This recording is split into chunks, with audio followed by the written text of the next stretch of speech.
There's always a reason for a flower crown because we're all kings and queens, and we should be wearing nature-based crowns every day as far as I'm concerned. Happy Spring Equinox, plant friends. How exciting. We have been hibernating this winter, and now the days are going to get longer and we're going to be able to get into our gardens, start seeds, do all the things. I wanted to share something really fun that I think you could do either with yourself, maybe with some of your friends, or even with kids around you to honor the spring equinox and to honor the incoming season that we have, which is making a flower crown.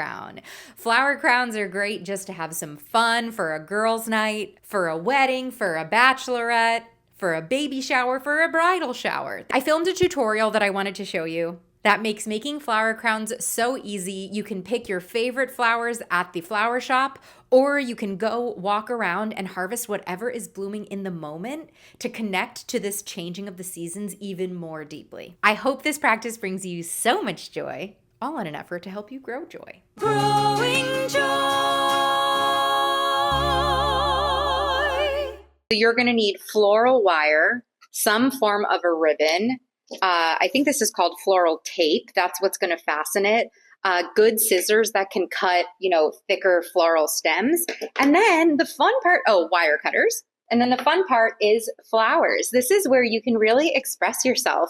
You can pick your favorite flower, your favorite colors. I feel like I led a flower crown workshop once for a bunch of friends, and it was so interesting that each person made a completely different crown that was a exact expression of their personality. We had one girl that had alien eyeballs coming out. We had another that was super small. We had another one that was epic and big, right? And they all were interesting kind of reflections of their personality. So pick flowers that suit you.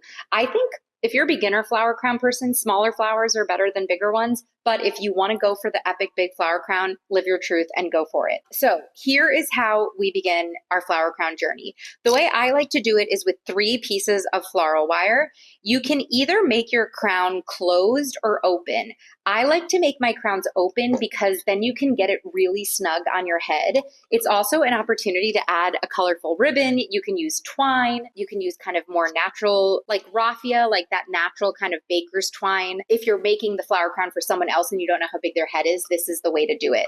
But if you want to make it for yourself, you can easily just close the loop, which I'll show you how to do later. So the way that I make my crown is I measure my head, and this is about as big as I want my crown to go. And then I make this, I fold it once, and then I fold it again. You need to leave a little bit of wire on each side because we're going to make little hooks, which I'm going to explain, but basically the length of the flower crown that you want plus an inch on either side. Now you're going to cut these 3 pieces. Oops. So you have 3 pieces of floral wire. And they're about the size. They're a little bit shorter than the length of my head. So you're going to make 2 loops. You're going to start with 1 loop on this side. You're going to make a loop that we're going to close with floral tape, and that loop is going to be where you put this loop right here. When we close it, that's going to be where you put the ribbon. So we're making 1 loop. You need to make sure that it has enough of a little bit of a tail so that the floral wire can close it. And then we're going to loosely braid or twist these 3 pieces till we get to the other side.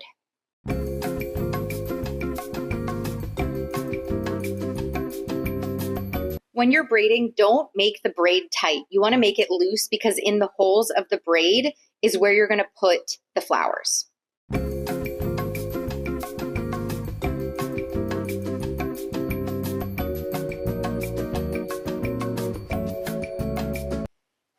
So we have the basic structure of the crown. It's not pretty, but basically you're braiding it to get these holes that need to be large enough to fit a bundle of flower stems in.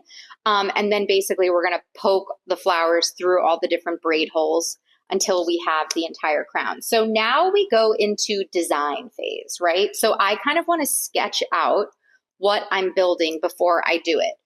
When you're cutting flowers and preparing them for a flower crown, what you want to do is make sure that you have about 1 inch or 2 of stem so you can slit it through the braid, and then you can trim on the other side.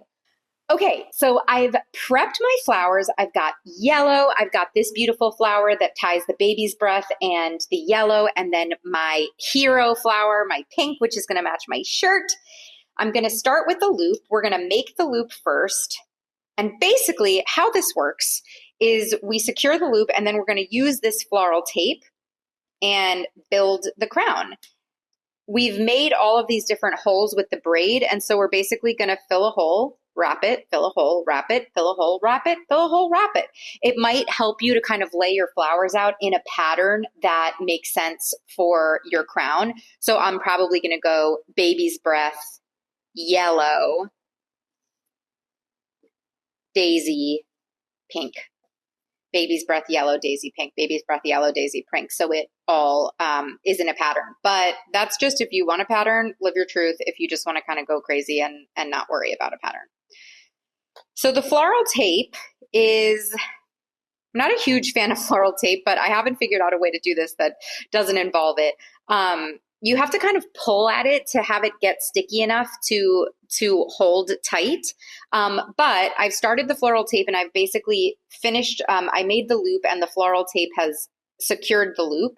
And we'll tuck these ends in as we're wrapping. But I want to get a beautiful flower in there. So I'm going to take a nice chunky piece of baby's breath because I want to ideally have a nice big piece of baby's breath for the beginning of this crown.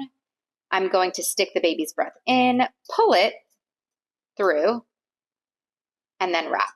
And you wrap it by securing it once. If you have these, don't worry. We're going to go back and trim this after the crown is done. So the baby's breath goes to about here, but when I start my yellow, I want the yellow to be hiding under the baby's breath. So don't do baby's breath, yellow, daisy, because there's going to be too much gap. I want a really juicy, robust, beautiful crown. So if you see, I'm going to insert this yellow flower in a hole about an inch before the flower ends. So I'm going to go like this. Now you have to continue with this one piece of floral tape. So that what you do is I move the baby's breath over. Oops. And then I'm going to secure under the baby's breath over the yellow. Under the baby's breath over the yellow. Then I'm going to fasten this to the crown.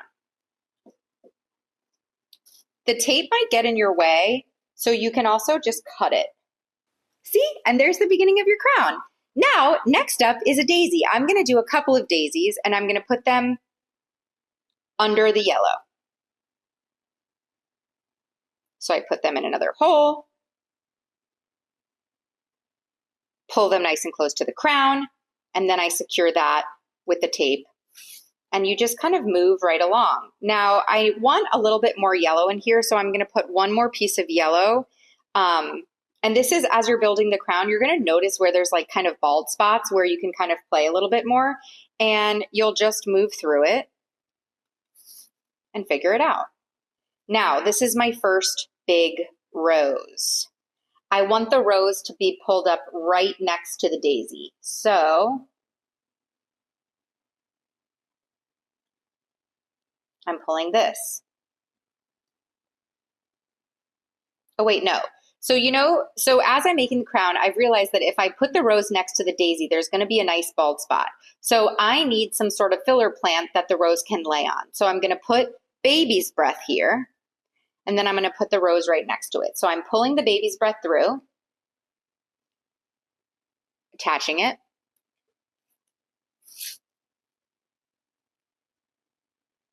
And then I'm going to put a rose next. And you've just got to kind of play with it until it lays in a way that makes you happy.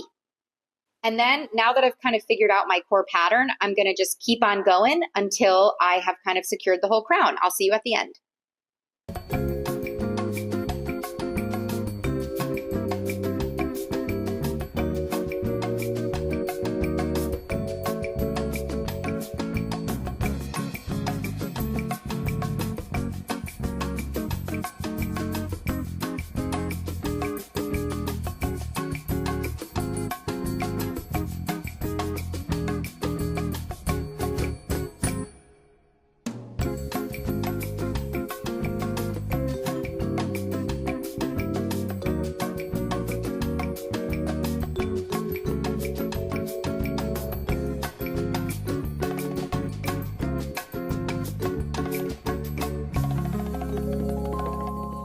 right, so I've made the base of the crown and now I'm gonna go in, like, do you see there's a bald spot here? There's like areas that I would like it to be just a little more lush. So now I've made little pieces of the tape that I'm gonna like kind of pull and make a little tacky.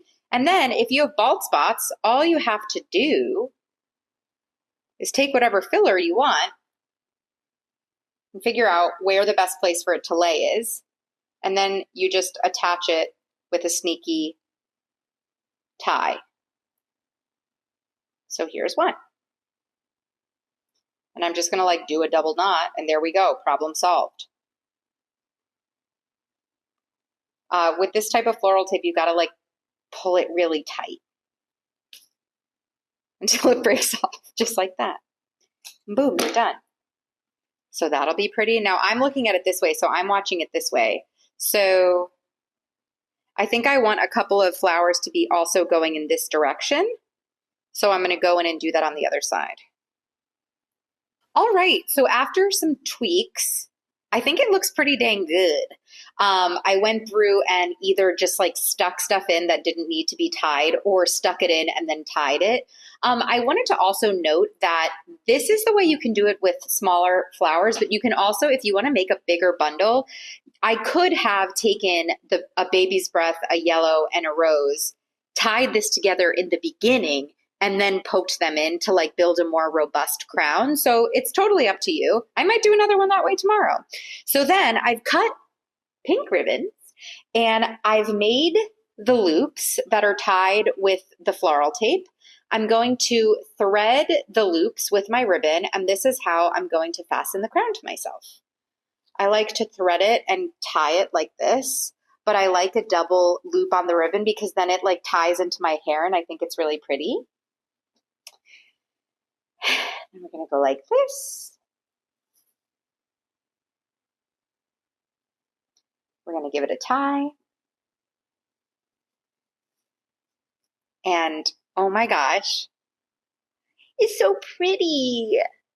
I love it. It really looks good from either side. I think this is the best side.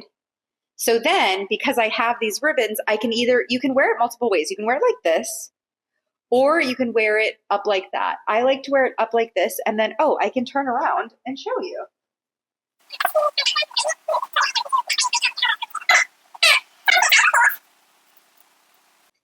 Am I the prettiest fairy in the whole world? How do I look? Let me know in the comments. Do you have a better way of doing flower crowns? Let me know. I know this was a little bit archaic and chaotic, but it works, right? Look how cute I look. There's multiple different ways to do it. I love the flower crowns can be so expressive. You can make one for every season. You can buy flowers at the grocery store the way that I did, or you can go forage flowers. So last year I threw a summer solstice party. I foraged all of the wildflowers on my property and I built the crown out of the foraged wildflowers. It was really beautiful and a really special way to honor the changing of the seasons. So let me know if you will be making a flower crown and why you might be making a flower crown for what occasion. Because you know what? You don't need an occasion for a flower crown because you're a queen and you can make your own crown and make it be plenty. So like, subscribe, comment, let me know your thoughts on this video if you want more DIY crafts. And I hope that this video and a flower crown will help you continue growing joy.